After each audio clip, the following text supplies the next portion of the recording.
Hi, welcome to my channel. I would like to give you a review about the KTM Duke 790.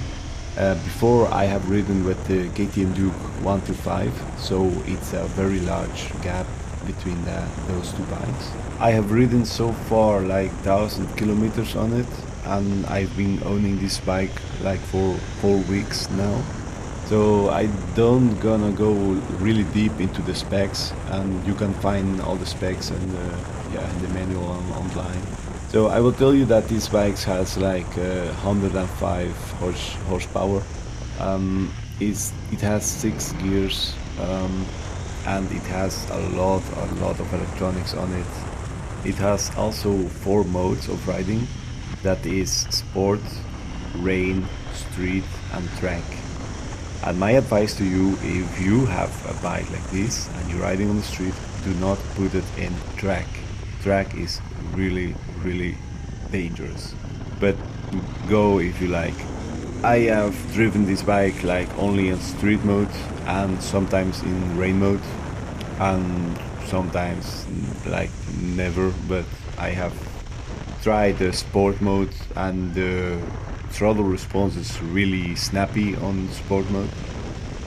So I leave it on street mode. That's good enough for me.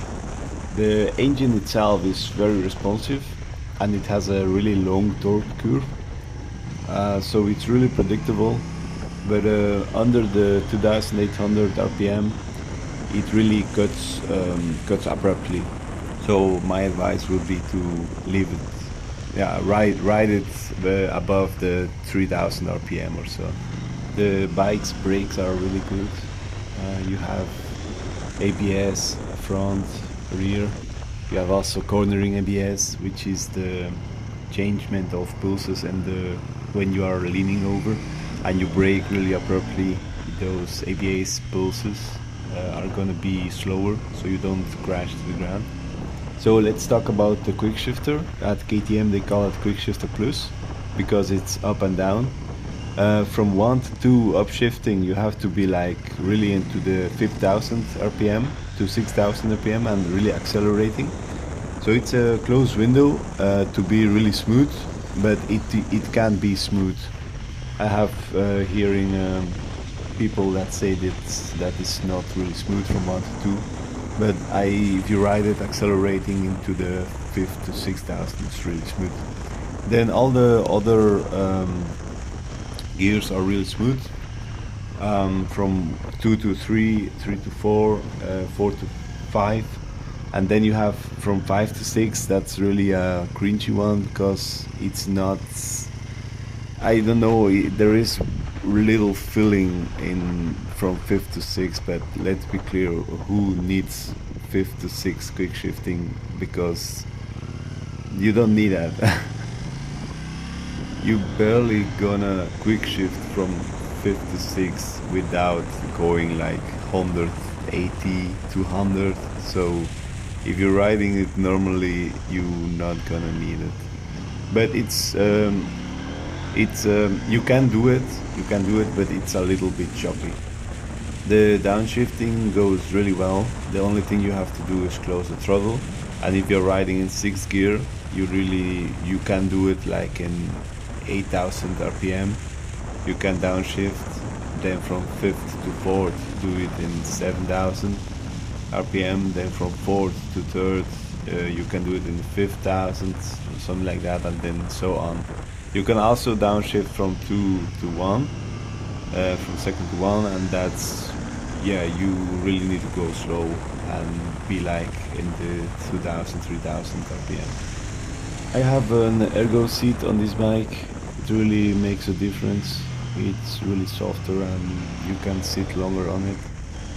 Also just end bar mirrors, and for the rest this bike is really stock. It has a stock exhaust and everything else is also stock. My height is 180 and I weigh 80 kilograms. And proportion wise, I find this bike really perfect for my size and weight. The suspension sag is close to perfect for my weight from the fabric like this.